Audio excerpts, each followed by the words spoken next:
सवाल नंबर 2, in the given figure if TP and TQ are two tangents to a circle और so that POQ 110 हो and PTQ is equal to, हमें निकालना है कितना होगा PTQ। चलो एक बार जो क्वेश्चन है उसको देख लेते हैं। क्वेश्चन में we have the figure. Okay, let's talk about the figure first. Figure बना लेते हैं जल्दी से। फिगर कैसा है हमारा, ये सर्कल,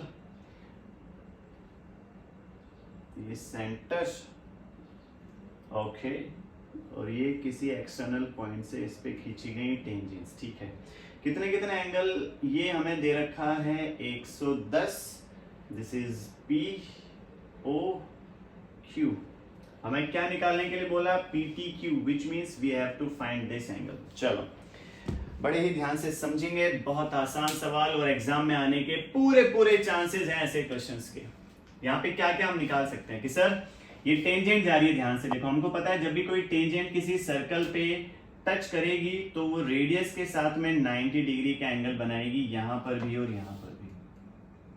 इसके अलावा आपको क्या जानकारी मालूम है, आपको ये जानकारी मालूम है कि किसी भी क्वाड्रिलेटरल में जो इंटरनल एंगल्स होते हैं उन सभी का सम होता है 360, 360 डिग्री, राइट। अगर आपको याद आया हो तो एक फॉर्मूला होता है जहां से आप निकाल सकते हैं, राइट, ये वाला फॉर्मूला n-2 इंटू 180 डिग्री। इस फॉर्मूले को यूज करके आप किसी भी फिगर में, जो क्लोज फिगर है, पॉलीगन है, आप उसमें जितने भी इंटरनल एंगल्स हैं उसका सम निकाल सकते हैं इसको यूज करके। तो सर 4 साइड थी, 4 में से 2 गया 2, टोटल आपके पास n मतलब साइड्स होनी चाहिए, उसको आप मल्टीप्लाई कर दीजिए। तो 4 में से 2 गया 2, तो 2 को गुणा किया 180 से, निकल के आ गया 360। अगर 5 साइड होती तो आप 5 का भी निकाल सकते थे। ठीक है, आई होप आपको ये चीज क्लियर होगी और आधे बच्चों को मालूम भी होंगी और जिसको मालूम नहीं है उसको भी अब मालूम है।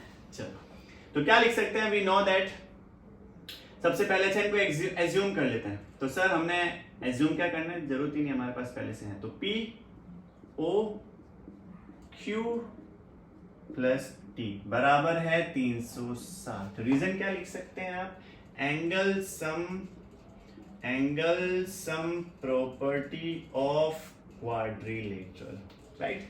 देखो रीजन लिखना इज मस्ट, विदाउट रीजन लिखे आप कोई भी चीज इक्वल नहीं बता सकते ज्योमेट्री में, मैथ्स के अंदर, राइट। तो you have to write the region. ठीक है, चलो नाउ P हमारे पास कितना है 90। ठीक है सर, O हमें गिवन है 110, बिल्कुल बढ़िया। Q भी कितना है 90 और T तो हमें निकालना है सर 360। तो सर 9 दूनी 18, 18 और 110 होते हैं 290 प्लस एंगल T बराबर 360। तो एंगल T कितना निकल के आया, 360 में से 290, तो एंगल T निकल के आया मेरे पास 70। क्या 70 ऑप्शन में है, बिल्कुल है सर। तो we have correct option which is B. तो बस मेन चीज यही थी इस सवाल में। इसके अलावा ये वाला जो कॉन्सेप्ट था, राइट, ये वाला, ये कितना था, ये 90 था, तो ये हम थ्योरम 10.1 से पढ़ के आए थे। ठीक है, तो बेटा ये चीज आपको पता होनी चाहिए, बहुत आसान चैप्टर है, वही गिनी चुनी चीजें हैं जो each and every question is repeating. तो just you have to take a look at the question और वहां से आपका सवाल निकल के सॉल्व हो जाएगा। ठीक है, ये था आपका क्वेश्चन नंबर 2।